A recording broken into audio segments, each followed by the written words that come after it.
नमस्कार, मैं हूं राम प्रकाश। स्वागत है आपका सी संस्कार न्यूज़ लाइव के खास कार्यक्रम में जिसका नाम है टैलेंट स्पेशल। दोस्तों, एक शेर मुझे याद आ रहा है कि बेअसर नहीं मेहनत मेरी, फल को पकने में कुछ समय तो लगता ही है। दोस्तों, आज एक ऐसे ही अदाकार हमारे बीच मौजूद हैं जिन्होंने अपने संघर्षों से, अपनी कोशिशों से एक मुकाम को हासिल किया है। निखिलेश जी, बहुत बहुत स्वागत है आपका हमारे स्टूडियो में। Thank you. कैसा लग रहा है आपको यहाँ आकर? बहुत अच्छा लग रहा है। थैंक यू, इतना अच्छा इंट्रोडक्शन जो आपने मेरा दिया। आपका जन्म कहाँ पर हुआ है और आप स्कूलिंग में कैसे थे? मेरा जो जन्म है वो जबलपुर मध्य प्रदेश में हुआ है और इसके अलावा मेरी स्कूलिंग भी यहाँ से ही कंप्लीट हुई है, जबलपुर से ही। मेरी जो इनिशियल स्टडीज़ हैं जिसको हम लोअर केजी अपर केजी कहते हैं आज भी, नर्सरी, तो ये सेंट जोसेफ्स कॉन्वेंट रांची से हुई है। फिर 10th तक मैंने जो अपनी पढ़ाई की है, फर्स्ट स्टैंडर्ड से लेकर 10th तक की जो मेरी पढ़ाई है वो सेंट गैब्रियल स्कूल से की है और फिर सेंट अलोयसियस कॉलेज जबलपुर से मेरी ग्रेजुएशन की डिग्री कंप्लीट हुई है। अगर बात करें बिहेवियर की तो सभी का व्यवहार अलग अलग होता है, तो आपके स्वभाव की बात करें तो आपका स्वभाव कैसा है? यार, मुझे ऐसा लगता है कि स्वभाव मेरा थोड़ा थोड़ा बदल रहा है। जैसे जैसे हम एक एज ग्रैप को आगे आगे बढ़ते हैं ना, तो स्वभाव थोड़ा थोड़ा चेंज हो जाता है। मैं बचपन में बहुत शाय था जी, बात नहीं कर पाता, मतलब बात करने में थोड़ा सा झिझकता था और लोगों से मिलने में झिझकता था। बट जैसे जैसे थोड़ा थोड़ा एज डिफरेंसेस आया तो चीज़ों में चेंज आया। अगर मुझे बचपन से अगर आप कंपेयर करोगे तो मुझे लगता भी नहीं था कि मैं कभी कैमरा फेस कर पाऊँगा। तो उस टाइम से लेकर अभी तक तो थोड़ा बहुत चेंजेस आया है और ये चेंजेस अच्छे हैं जहाँ तक मुझे लगता है। और इस लाइन में तो मिलनसार रहना बहुत ज़रूरी है। हाँ, ऐसा भी कह सकते हैं जी। अगर बात करें एक्टिंग की तो आपको कब लगा कि अब मुझे एक्टर बनना है? यार, जब हम स्कूल में होते हैं ना तो हमारे अंदर एक कीड़ा होता है कि कोई बोलता है मुझे फुटबॉलर बनना है, कोई बोलता है मुझे साइंटिस्ट बनना है, कोई टीचर बनना चाहता है। तो मुझे ऐसा था कि थोड़ा कन्फ्यूजन था स्टार्टिंग के स्टेजेस में। फर्स्ट से लेकर सेकंड थर्ड तक मुझसे कोई पूछता था कि क्या बनना है तो मैं ब्लैंक हो जाता था, पता ही नहीं था कि क्या बनना है। पता नहीं ऐसा क्यों था कि आंसर नहीं होता था मेरे पास। फिर हमारे स्कूल में फैंसी ड्रेस कॉम्पिटिशन हुआ करता था, तो मैंने फैंसी ड्रेस में पार्टिसिपेट करना स्टार्ट किया।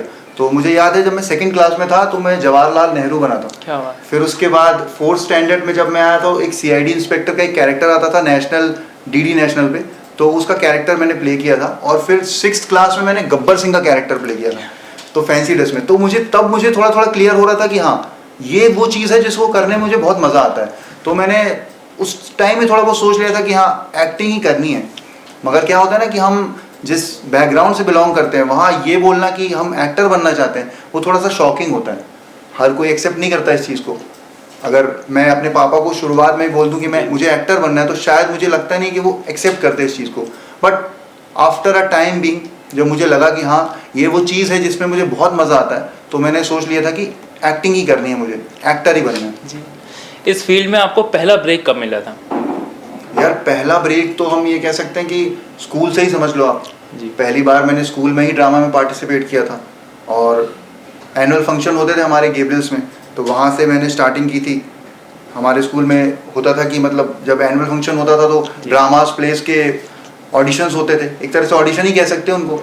तो उनके लिए सिलेक्शन होता था बच्चों का, तो मैं हमेशा तैयार रहता था कि हाँ, मैं इसके लिए मैं करूँगा। तो वहाँ से मेरा एक इंटरेस्ट लेवल भी बढ़ा और फिर मैं करता रहा। और पहले ब्रेक की अगर आप बात करोगे तो ये मेरा यहाँ से ही पहला ब्रेक हुआ है, जहाँ आज हम बैठे हुए हैं, जिस स्टूडियो में, जिस प्लेस पर, यहाँ पर ही हमने शॉर्ट फिल्म बना के स्टार्टिंग की थी अपनी। मतलब आपकी शुरुआत यहाँ से ही मेरी शुरुआत हुई है।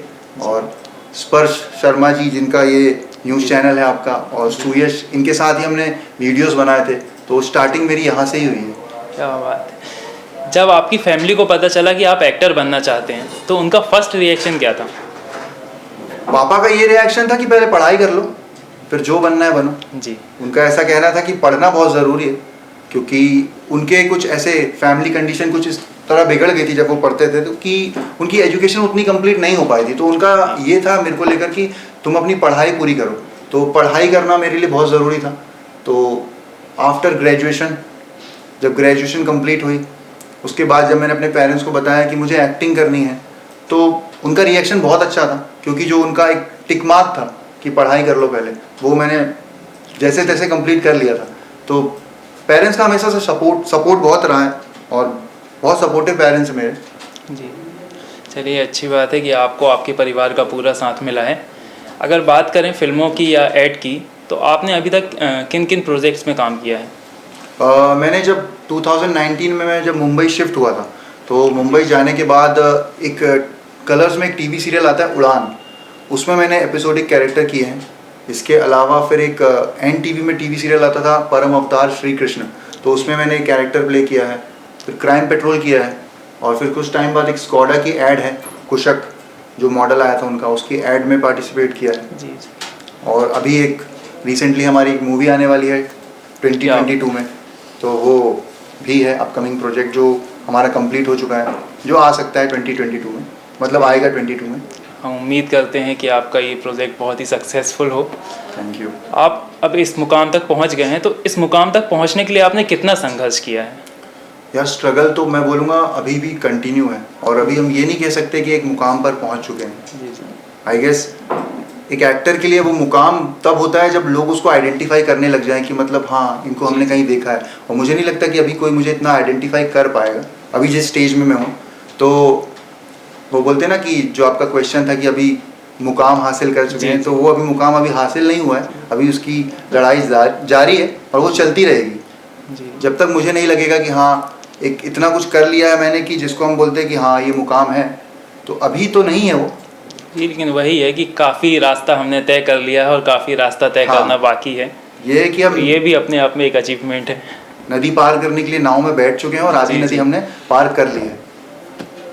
अब आपको कैसा लगता है जब आप इतने प्रोजेक्ट्स कर चुके हैं, तो उसमें जो आपको एक्सपीरियंस प्राप्त हुआ होगा, उसमें से कोई एक्सपीरियंस अगर आप शेयर करना चाहेंगे तो? यार एक्सपीरियंस मैं आपको अपना फर्स्ट एक्सपीरियंस बताता हूँ। जब मैंने सबसे पहले बार मेरा ऑडिशन क्रैक हुआ था जो उड़ान के लिए था, उसमें क्या हुआ था कि मुंबई पहुँचा था और ऑडिशन किया था और उसका सिलेक्शन हुआ।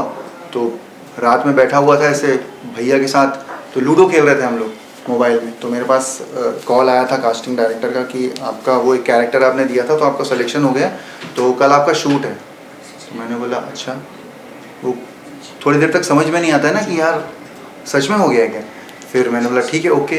तो उन्होंने बोला कि कल आपका सुबह 7 बजे से कॉल टाइम है। कॉल टाइम मतलब जब हम वहाँ पहुँच जाते हैं और हमारा जो चालू हो जाता है दिन का काम, वो 7 बजे से। तो मैंने बोला ओके। तो इस एक्साइटमेंट में तो रात भर नींद नहीं आई कि कल मैं टीवी में दिखने वाला हूँ, क्या कुछ करने वाला हूँ, जो मैं चाहता था वो एक स्टेप और आगे बढ़ा हूँ। तो रात भर सोया नहीं था। फिर सुबह उठा तो सेट पे पहुँच गया सुबह 7 बजे। अब मुझे ये नहीं पता था कि सेट पे पहुँच के करना क्या होता है, क्योंकि जबलपुर से जाकर मुंबई जाना और मुंबई जाकर वो सेट पे पहुँचना, वो बहुत नया था मेरे लिए एक्सपीरियंस। तो मैं गया और जाके सेट पे बाहर गया, तो बाहर कुर्सियाँ लगी थी, बैठ गया जाके, बैठा हुआ था। तो एक सज्जन आए, मुझसे बोलते हैं कि हाँ आपका नाम। तो मैंने बोला निखिलेश। अरे आप एक्टर हो ना? मैंने बोला हाँ। अरे आपका तो सिलेक्शन हुआ, यहाँ क्यों बैठे हो, अंदर आइए। फिर वो मुझको वैनिटी में ले गए, वहाँ बिठाया उन्होंने। तो फिर मैं वैनिटी में बैठा तो मुझे लगा अच्छा ये होता है क्या कुछ, तो कुछ नया सा लगा मुझे। फिर दिन भर वहाँ पे था, फिर सबको देखा, जो बड़े एक्टर्स हैं उनको देखा, नोटिस किया कि वो कैसे करते हैं, अपने टेक्स के पहले क्या रिहर्सल करते हैं, कैसे लाइनें याद करते हैं। तो वो सब चीज़ें मैंने देखी उस दिन, सीखी थोड़ी थोड़ी करते करते। फिर शूट कंप्लीट किया और शाम को 7 बजे मेरा शूट रैप अप हुआ था। तब अभी तक मेरे मम्मी पापा को पता नहीं था कि आज मैंने कुछ कर लिया है क्रैक। शाम को मम्मी का फ़ोन आया, तो आमतौर पर मम्मी जब उनको फ़ोन करती तो उनका एक ही क्वेश्चन होता कि खाना खा लिया कि नहीं खाया, क्या कर रहे थे। तो मैंने बोला हाँ खाना तो खा लिया, और आज शूट था मेरा। शूट था मतलब मैंने बोला एक टीवी सीरियल है उड़ान, उसमें मेरा कल या परसों में एपिसोड देखोगे। तो बोले अच्छा क्या बात है। तो मम्मी बोलती हैं कि तो कितने पैसे दिए तूने इसके लिए। तो मैंने बोला मैंने पैसे दिए नहीं हैं, इसमें मुझे पैसे मिलेंगे। तो बोलते हैं अच्छा। तो ये मेरा पहला एक्सपीरियंस था जो अभी भी घूमता रहता है कि हाँ ऐसे किया था और वैसे किया था। जो मैंने एक्सपीरियंस लिया था वो सबसे बेस्ट था, मतलब अभी तक का मेरा फर्स्ट। जी, बहुत कीमती होती है वो कमाई जब हमें उस काम के बदले मिलती है जो काम हम करना चाहते हैं। हाँ बहुत मज़ा आता है। जी, अगर बात करें पर्सनल लाइफ की, तो पर्सनल लाइफ में आपकी फेवरेट फिल्म कौन सी है और क्यों है वो आपकी फेवरेट? पर्सनल लाइफ में मैं बचपन से मैंने फिल्में देखी हैं। मतलब मैं सच बोलूँ तो हम उस शहर में रहते हैं जहाँ पे एक टाइम पर 27 सिनेमा हॉल होते थे। आपको भी पता होगा जबलपुर में पहले बहुत सारे सिनेमा हॉल होते थे। तो हमारे पास जो फेवरेट पार्ट टाइम होता था ना, वो यही होता था कि मूवी देखना है। तो मैं अपनी फर्स्ट क्लास, जब मैं फर्स्ट स्टैंडर्ड था तब से लेके जब तक मेरा कॉलेज कंप्लीट हुआ है, तो ऐसी कोई मूवी नहीं थी जो मैंने छोड़ी ना हो। क्या बात है। मूवी देखता ही देखता था, भले कॉलेज से गायब होके देखता था, घर से परमिशन लेके देखता था, लेकिन मूवीज़ नहीं छोड़ता था। जी। तो मूवीज़ देख देख के ही बड़ा हुआ हूँ। तो अभी तक जो मतलब मेरी फेवरेट मूवी हम जिसको कह सकते हैं बॉलीवुड में, वो तो रंग दे बसंती और रॉकस्टार, ये दो मेरी फेवरेट मूवीज़ हैं। और हॉलीवुड में देखा जाए तो द डार्क नाइट, ये मेरी फेवरेट मूवीज़ हैं। अगर बात करें आदर्श की, तो आप किन्हें अपना आइडल मानते हैं? एक्टिंग में एज इन मेरे आइडल, आप मनोज बाजपेयी जी मेरे आइडल हैं। इसके अलावा आशुतोष राणा जी, वो मेरे आइडल हैं। नवाजुद्दीन सिद्दीकी, उनकी एक्टिंग मुझे बहुत अच्छी लगती है, उनकी स्ट्रगल जर्नी मुझे बहुत अच्छी लगती है। ये मेरे आइडल हैं। इनको देखकर ऐसा लगता है कि हाँ, इनसे बहुत कुछ सीखा जा सकता है। इनके जब हम मूवीज़ देखते हैं, इनके जब हम काम देखते हैं, तो मुझे लगता है कि इनसे बहुत कुछ सीखने को है। पंकज त्रिपाठी जी, जी। तो ये सब जो है मेरे एक्टिंग के आइडल्स हैं, जिनको देखकर हम समझ सकते हैं क्या इनका ये वाला कैरेक्टर अगर हमको कहीं मिलेगा करने को, तो हम उसे कितना अच्छे से कर सकते हैं। तो वो इंस्पिरेशन भी है और आइडल भी यही है मेरे। अक्सर हमारी ज़िंदगी में कुछ पल ऐसे बीतते हैं जिन्हें याद करके हमें बहुत हंसी आती है, तो आपकी ज़िंदगी में ऐसा पल कौन सा था? यार ऐसे तो बहुत सारे मोमेंट हैं कि जब एक्टिंग से बताऊं तो बहुत बार ऐसा होता है कि कई बार कुछ शॉट देने के बाद कुछ अगर कॉमेडी किया है या कुछ अच्छा किया तो वो देखने के बाद हंसी आती है। और कई बार थोड़ा रिमाइंड करता हूँ ना अपनी जर्नी को, तो भी हंसी आती है कि यार थोड़ा लेट हो गए मुंबई जाने में, थोड़ा जल्दी जाते तो शायद अभी बहुत कुछ अचीव कर चुके होते हैं, बहुत बड़ा कुछ अचीव कर चुके होते हैं। तो ऐसे अपनी पुरानी मेमोरीज याद करता हूँ तो हंसी आती है आज भी। जी। अगर बात करें, कोई रोल जब हमें मिलता है तो उसमें एक्सप्रेशन बहुत अहम हिस्सा है, तो आप अपने एक्सप्रेशन लाने के लिए कौन कौन सी एक्सरसाइज करते हैं या कितनी प्रैक्टिस करते हैं? यार जब मैं थिएटर में था ना, तो जो विवेचना रंगमंडल जहाँ से मैंने अपनी जी। एक्टिंग को निखारा है, जब मैं वहाँ था तो जो हमारे गुरु जी हैं उन्होंने हमें एक चीज़ बताई थी एक बार कि अपने ज़िंदगी के पलों को सजो लो और जब जिसकी ज़रूरत जहाँ पे हो उसको वहाँ पे लगाओ। क्या बात यही है। एक्टिंग है। तो जो हमारे जो मूवमेंट्स होते हैं ना, जो हम डेली रूटीन में करते हैं, ये सारी चीज़ें जो करते हैं, तो यही जब हमें लगता है ना कि हाँ अगर इस कैरेक्टर में मैंने अगर रियल लाइफ में होता तो मैं क्या करता, तो उसको करने की कोशिश करते हैं। तो वहाँ से हम उसको ला पाते हैं कि हाँ ऐसे करेंगे तो कैसा लगेगा स्क्रीन पे, तो वैसे वो आ जाता है। जो यंग एक्टर्स इस लाइन में आना चाहते हैं, आप उन्हें क्या मैसेज देना चाहेंगे? उनको यही मैसेज देना चाहूँगा कि सीखना बहुत ज़रूरी है, बहुत सीखो। उसके बाद मुंबई जाने के बाद स्ट्रगल बहुत है। स्टार्टिंग में जाओगे तो हमें ऐसा लगता है कि हम जाए मुंबई पहुँचे हैं, जुहू बीच में घूमेंगे और कोई भी एक डायरेक्टर देख लेगा और बोलेगा कि हाँ तुमको मैं अगली मूवी में चांस दूंगा। तो ऐसा कुछ नहीं होता है। वहाँ जाओगे, वहाँ जो ऑडिशन के जगह होते हैं, जहाँ ऑडिशंस होते हैं, वहाँ जाएंगे हम, तो हर बार नॉट फिट की लड़ाई लड़नी पड़ती है। एक ऐसे एक रूम होता है जहाँ पर अंदर जाने मिलता है, तो वहाँ पूछो कि sir am I fit for the audition, तो वो बोल देते हैं नॉट फिट। अच्छा am I fit for the audition, not fit. ऐसे जब 10 बार दरवाजे खटखटाएंगे ना, तो एक बोलेगा हाँ यू आर फिट, आओ आओ। फिर उसके बाद वो हमें ऑडिशन देने के लिए बोलेगा, फिर हम उनको ऑडिशन करेंगे, फिर उसके बाद आगे पता चलेगा कि हम सेलेक्ट हुए हैं कि नहीं। तो ये जो पूरी प्रोसेस होती है ना, ये हमें बहुत तोड़ देती है। तो जो क्या होता है ना कि जब कोई मुंबई जाता है तो वो इस प्रोसेस से कई बार टूट जाते हैं हम। मैं भी टूट जाता हूँ, ऐसा नहीं है कि मतलब मुझे ऐसा लगता है कि अरे ठीक है, मैं भी टूट जाता हूँ।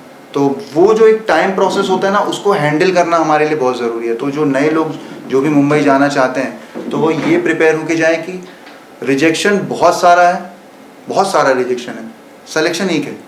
और वो जो एक सिलेक्शन होगा वो आपको बहुत अलग लेवल पे पहुंचा सकता है। हम जो भी काम कर रहे हैं, जो भी हम एक्टिंग कर रहे हैं, मान लीजिए मैंने अगर कोई 40 सेकंड का कोई कैरेक्टर किया है, या मैंने कोई 4 मिनट का कोई कैरेक्टर किया है, या मैंने 2 घंटे की पूरी मूवी की है, उसमें से कौन सा पार्ट कब लोगों को पसंद कर जाए और कब आप नोटिस हो जाओ, वो बहुत मैटर करता है। मान लीजिए मैंने कोई ऐसा कैरेक्टर किया जो मेरे को मालूम ही नहीं था कि हाँ इसको करने के बाद शायद मैं आइडेंटिफाई हो जाऊँगा, और कई बार हम ऐसा कर लेते हैं कि हाँ इसके बाद तो लोग मुझे पहचानने लगेंगे। तो वो 40 सेकंड से लेके जो 2 घंटे वाला कैरेक्टर है, उसमें हम कभी भी डिसाइड नहीं कर सकते कि कौन सा कैरेक्टर हमें फेमस कर सकता है। तो बस अपना काम करते जाओ, जो भी मिले ना, 10 सेकंड का रोल मिले तो करो, 1 मिनट का मिले तो करो, क्योंकि वो बोलते हैं ना कि एक गॉड फादर या फिर एक कोई ऐसा पर्टिकुलर पर्सन होता है जो हमें पीछे से पुशअप कर देता है कि हाँ आई एम देयर, कि मैं करवाऊँगा तुम्हारा। तो वैसा कुछ नहीं होता है, जो करना है आपको खुद ही करना है और खुद ही लड़नी है पूरी लड़ाई। जी, कि संघर्ष करते जाना है। हो सकता है कि कोई एक आपका ऐसा प्रोजेक्ट जिसके लिए आप फेमस हो जाएं या फिर लोगों के सामने आ जाए, वो आप नहीं जानते कि कौन सा हो सकता है, लेकिन उसके लिए आपको मेहनत करते जानी होगी। जी, अगर बात करें आपके अपकमिंग प्रोजेक्ट्स के बारे में, तो आपके आने वाले प्रोजेक्ट्स कौन कौन से हैं? मेरा आने वाला प्रोजेक्ट अभी एक रिसेंटली हमने एक मूवी कंप्लीट की है, तो उसका नाम तो अभी डिस्क्लोज नहीं कर सकता क्योंकि वो कॉन्ट्रैक्ट में है, तो अभी बताना जी, रिस्ट्रिक्टेड है। और इसके अलावा भी कुछ चीज़ें हैं, लाइनअप हैं। और एक तरह से बोला जाए तो ये बहुत ही कॉम्प्लिकेटेड क्वेश्चन मुझे लगता है कि आपका आने वाला प्रोजेक्ट क्या है। वो क्यों लगता है मैं बताता हूँ। मुझे ऐसा लगता है कि मैं हर हफ्ते ऑडिशन देता हूँ। आजकल जबलपुर में भी ऑडिशन होते हैं, भोपाल में भी ऑडिशन होते हैं, इंदौर में भी होते हैं, मुंबई में भी होते हैं। तो मेरे ऑडिशन हमेशा होते हैं, मतलब हफ्ते में एक बार कहीं ना कहीं मैं ऑडिशन देता हूँ। अब मुझे ये नहीं पता है कि मैं सेलेक्ट हो जाऊँगा उसमें कि नहीं होऊंगा, ये तो वो कास्टिंग डायरेक्टर डिसाइड करेगा ना कि मैं सेलेक्ट हो जाऊँगा कि नहीं, मैं उसके लिए केपेबल हूँ कि नहीं। तो वो अपकमिंग प्रोजेक्ट वाला जो वो बोलते हैं ना, वो क्वेश्चन मार्क वो कुछ समय तक रहता है। तो अभी वो क्वेश्चन मार्क है, अभी हम ये नहीं बोल सकते कि अपकमिंग प्रोजेक्ट क्या है, क्योंकि मैं हर हफ्ते ऑडिशन देता हूँ जैसे मैंने आपको बताया। तो नहीं पता कौन सा कैरेक्टर क्रैक कर जाए, कौन सा ऑडिशन क्रैक कर जाए और वो मेरा अपकमिंग प्रोजेक्ट बन जाए। वो आपके ऊपर नहीं है, वो कास्टिंग वो डायरेक्टर कास्टिंग के ऊपर है, वो हमारे जो हमने पीछे कर लिया उसके ऊपर है। अभी जैसे देखा जाए तो मैंने 6 अप्रैल 2020 में लास्ट टाइम कैमरा फेस किया था। अभी मुझे ये नहीं पता कि अगले बार मैं कब फेस करूँगा। ठीक है, ऑडिशन देने का फेस करना तो एक अलग है, लेकिन वो बोलते हैं ना कि हाँ मतलब सिलेक्शन होने के बाद जो कैमरा फेस करने का जो प्रोसेस है वो मुझे अभी भी नहीं पता है। तो अपकमिंग प्रोजेक्ट तो ये कहेंगे कि जो अभी आने वाला है, जो मैंने कर लिया है वही अपकमिंग है, और जो आएगा तो धीरे धीरे पता चल जाएगा। हर इंसान का एक सपना होता है, तो आपका ड्रीम क्या है?